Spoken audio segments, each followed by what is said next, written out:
Taxco de Alarcón es una ciudad ubicada en la parte norte del estado de Guerrero.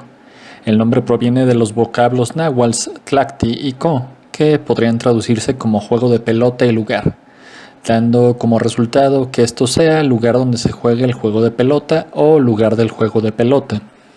Lo de Alarcón deriva de que este lugar fue la cuna del gran dramaturgo novohispano Juan Ruiz de Alarcón. Durante la época prehispánica, la población original se concentraba en la localidad de Taxco el Viejo, ubicada a 12 kilómetros de la actual. Estaba conformada por nahuas, chontales y tlahuicas traídos de la región de la actual Cuernavaca por el Tlatoani y Huizotl. Los aztecas la habían invadido desde los tiempos de Izcóatl, pero fue hasta 1445 que fue designado un gobernador por el Imperio Azteca. En 1521, con la llegada de los españoles al mando de Hernán Cortés, este va a enviar una partida de soldados a buscar estaño porque lo necesitaban para mezclarlo con el cobre y poder hacer cañones para defenderse de los indígenas. Esta partida volvió con algunas muestras del mineral y creyeron que en un principio sí tenían lo que habían ido a buscar, pero se les hizo raro que este metal fuera blanco. Al analizarlo de manera más detenida se dieron cuenta de que era plata muy preciosa y entonces Cortés cambió el objetivo y ordenó a otra partida explorar toda la región. Con el pasar de los años, los colonos españoles pronto empezaron a construir allí una nueva población a la que llamaron Taxco, a 12 kilómetros de la aldea original india.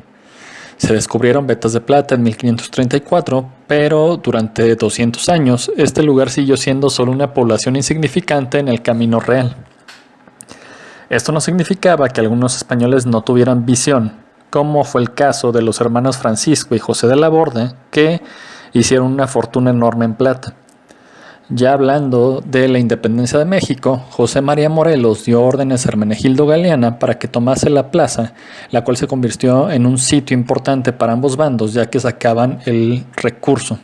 En el año de 1821, el convento de San Bernardino de Siena fue el lugar donde Agustín de Iturbide hizo el borrador del Plan de Iguala o el Plan de las Tres Garantías, el que posteriormente firmarían él y Vicente Guerrero el 24 de febrero de ese mismo año, dando lugar a la unificación de los ejércitos insurgente y realista.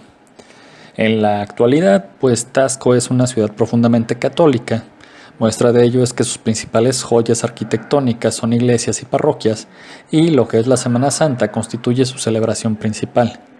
Gracias a esto, un buen número de leyendas se han gestado en el imaginario colectivo de los habitantes, de entre las que destacan las siguientes. La leyenda de la Bermeja. Poco tiempo después del descubrimiento de América, una mujer de la realeza española, prima hermana de su majestad Felipe II, se lanzó a la aventura. Al llegar a la Nueva España y recorrerlo un poco, se decidió por instalarse en la parte este de la población de Taxco. Gracias a su noble cuna, mandó construir un lujoso palacete, tapizó las paredes de oro y plata, y los regios ventanales se cubrieron con cortina rojo-púrpura, haciendo un bello contraste con las alfombras de azul turquesa. Era un palacio de ensoñación, donde todo era vida, alegría y vanidad. La Bermeja es así como nombraron a esta exquisita mujer de cuerpo escultural, con facciones atractivas, ojos verdes como esmeraldas y una ondulante cabellera. Se cuenta que su servidumbre debía tenderle barras de oro al trasladarse de un lugar a otro, principalmente cuando asistía a los actos religiosos. Pero esta noble y hermosa mujer tenía un lado oscuro, el cual saldría a relucir un hermoso día de primavera. Ante la puerta de su palacio se presentó un pordiosero. Tocó la puerta y salió el mayordomo. El desdichado pordiosero pidió caridad y el mayordomo se negó a su súplica y lo empujó para que se fuera. El desafortunado volvió a insistir. Suplicó ayuda con todo el alma ya que tenía días que no tomaba alimentos. En medio de esta escena apareció en lo alto de una terraza la hermosa Bermeja y a su lado un enorme perro. Sin preguntar nada, sin mediar ninguna palabra, azuzó al perrazo para que se echara sobre el mendigo.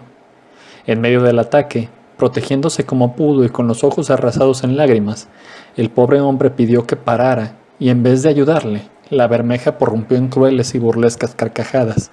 Incluso corrió hacia uno de los rincones de la terraza para contemplar mejor la escena. El limosnero, antes de ser devorado por el enorme animal, pronunció estas palabras: «Tu orgullo y vanidad serán castigadas», y agotado, exhaló su último aliento. Ante esto, la Bermeja reaccionó.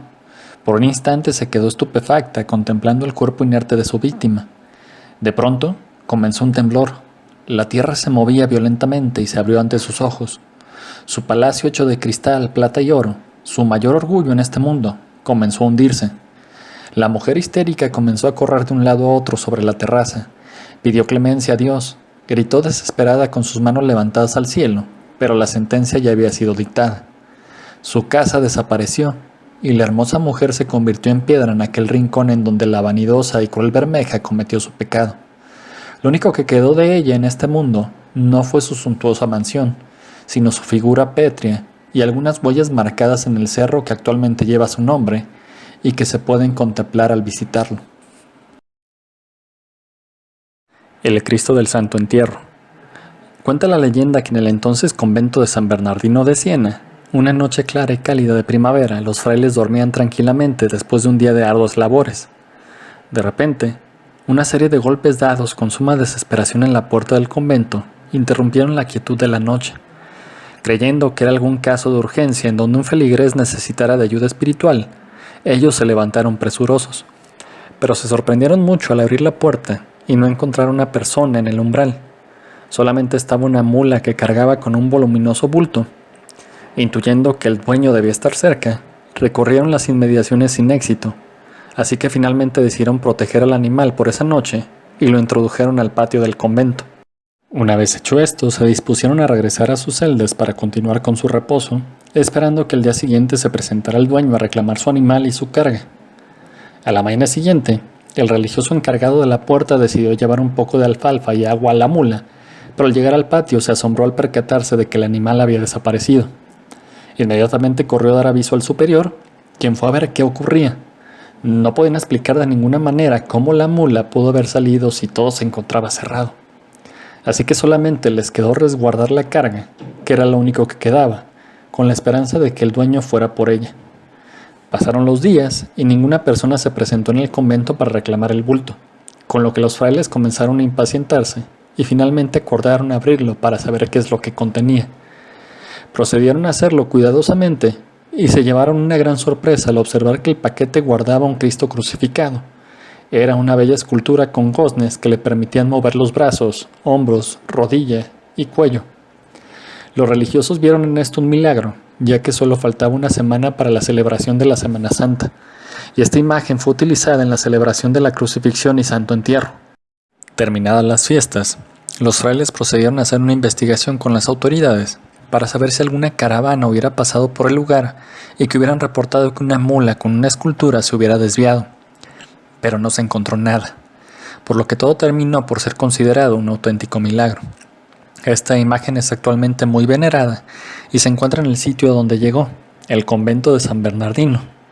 Cada año, al terminar la tarde de los Viernes Santos, esta escultura es sacada en procesión por el pueblo devoto y creyente de Tasco. La calle de los pajaritos. Cuenta la leyenda que desde antes que surgiera en la mente de don José de la Borda la construcción de un templo dedicado a su adorada Santa Prisca, vivía por las laderas de lo que hoy es la calle de los pajaritos, una virtuosa señora a quien todos los vecinos del lugar llamaban tía Chonita. La mujer construyó como Dios le dio a entender una humilde casita junto a un gran árbol que se encontraba en medio de la exuberante vegetación. Como dato curioso, nadie nunca supo cuál era el origen de esta señora, ya que no tenía familia y ella nunca se los dijo. Siempre vivió sola. Los años la habían ido encorvando, tenía una mirada serena y un hablar apacible. Toda ella inspiraba confianza para quienes tenían la dicha de tratarla muy de cerca, ya que poseía una atracción magnética desconocida. Todos los días salía a su patio, que siempre estaba bien barrido y limpio, cubierta su cabeza con un lienzo de color rojo púrpura, y sus enaguas eran blancas como la nieve de sus canas. Todos los días recibía los primeros rayos del sol sentada junto al majestuoso árbol, ya que a esas horas una inmensa parvada de hermosos pajarillos se posaba en el verde follaje del árbol, entonando todos ellos una estruendosa serenata. Algunos se posaban en la cabeza de la anciana, otros revoloteaban en torno a ella, y los demás le picaban los pies y las manos, ya que siempre los esperaba con maíz picado, agua y otros alimentos más. Ella los acariciaba y les decía: coman, coman sin temor, amiguitos míos. Terminada la comilona, Las aves volaban en diferentes direcciones para volver a la caída de la tarde a entonar su acostumbrada serenata. Todo esto hacía feliz a la tía Chonita y le hacía pasar momentos de inagotable alegría. Al declinar la tarde, los pajaritos se acurrucaban en las frondosas ramas del árbol dispuestos a dormir. Esto se repetía día con día, hasta que en uno de tantos volvieron las avecillas para entonar sus melodiosos trinos, pero de improviso callaron las canciones. Se enmudeció el ambiente, cerraron sus piquitos y su plumaje se crispó del cruel dolor. La ancianita había muerto, y su cuerpo yacía inerte en el patio de su casa. Todos los pajarillos rápidos bajaron cubriendo con sus alas el cadáver, tratando de reanimarlo con el calor de sus tiernos cuerpecitos, pero era imposible. Tía Chonita estaba muerta. Muchos de ellos quedaron inmóviles sobre el cuerpo ya sin vida. De otros rodaban lágrimas a torrentes, y los demás, con la tristeza reflejada en su mirada, revoloteaban de un lugar a otro, torciendo sus lindos pescuecitos en señal del sentimiento que los embargaba. Después de un largo rato, se formaron en lúgubre cortejo, llevándose a tía Chonita sobre sus alitas de múltiples colores y volaron a través del infinito azul para nunca más volver. De ahí el nombre de la calle de los pajaritos. La piedra de las estacadas. En los años de la colonia existía el Tribunal del Santo Oficio, y es aquí que el terror abundó en Taxco para todos aquellos que osaran cometer pecados graves, en especial para las mujeres casadas que tuvieran la osadía de ser infieles a sus maridos. Los inquisidores aborrecían a tal grado esta falta, que incluso aunque el marido perdonara de todo corazón a su mujer, por la voluntad de la Santa Madre Iglesia, la desdichada sufría una de las más crueles muertes que se pueda imaginar. El día del suplicio, la condenada tenía que lucir su mejor vestido. Los vecinos y demás habitantes de Taxco eran los responsables de llevar a la mujer contra su voluntad al lugar donde las autoridades y su esposo aguardaban. Esto era en los bordes de la barranca Montesinos, conocido después como Tiro de San Lorenzo. Ahí la mujer veía el terrible instrumento que le arrebataría la vida, la llamada Piedra de las Estacadas. El nombre no deja mucho a la imaginación. Consistía en una gran piedra tallada en forma cuadrada y que tenía una perforación en el centro. Es ahí donde era colocada una larga estaca de madera. Al estar frente a la piedra, la condenada era despojada de sus vestiduras y las demás mujeres debían ayudarla a subir, para después ser colocada como si estuviera sentada sobre la estaca, y poco a poco la forzaban a introducirse en ella. Lentamente la desdichada era llevada a la muerte, en donde desesperada suplicaba un perdón que nunca llegaba. No obstante, ni la muerte era castigo suficiente para los inquisidores, pues a la víctima le era negado el derecho de ser sepultada dignamente, con lo que se le arrojaba a una fosa común.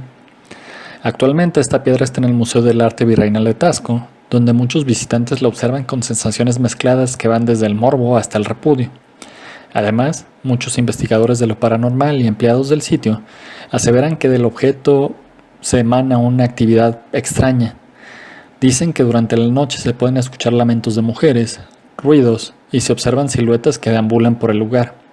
También se asegura que quienes están alrededor de la piedra pueden sentir el sufrimiento que guarda.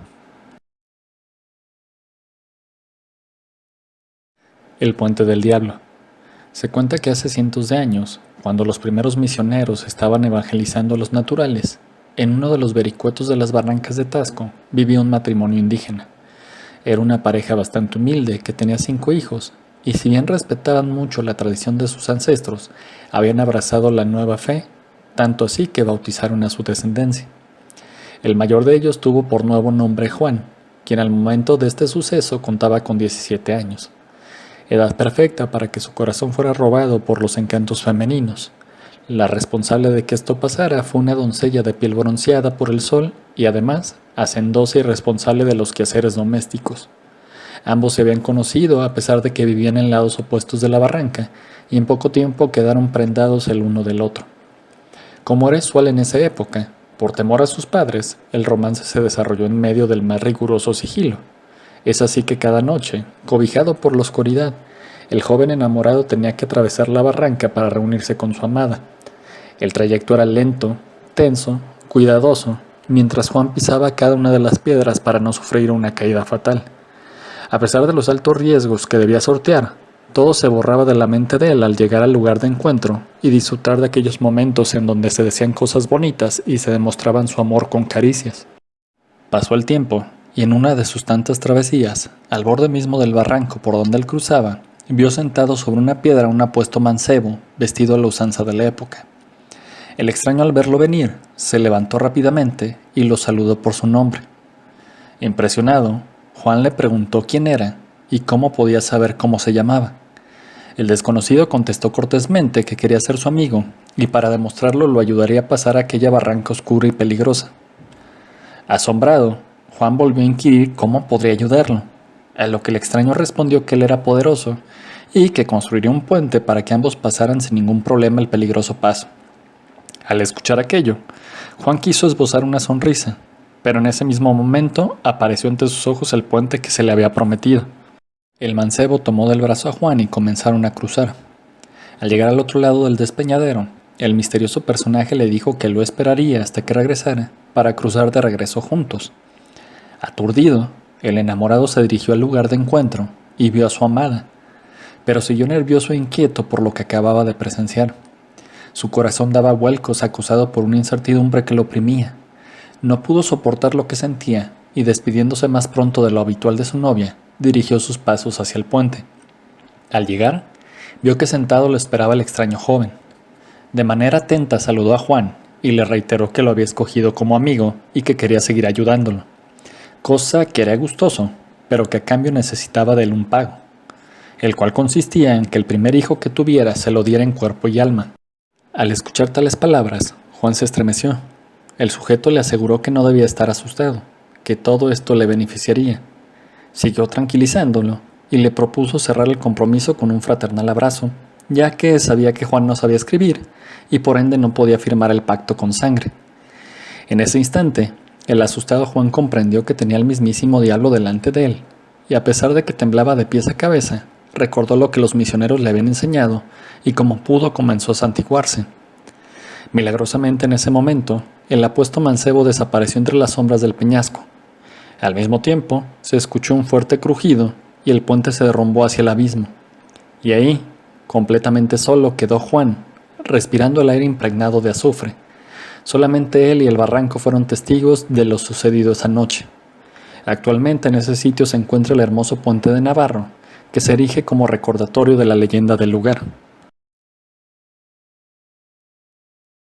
Gracias por haber llegado hasta aquí. Si te interesan más leyendas, casos de crimen real, situaciones paranormales, mitos, literatura o historia, puedes consultar programas así en la Cleo de Guanatos. Encuentras el proyecto en Spotify, Anchor, Radio Public, Apple Podcasts, Google Podcasts y en YouTube. Reiterando de nueva cuenta el agradecimiento. Pasa buen día, tarde o noche. Hasta pronto.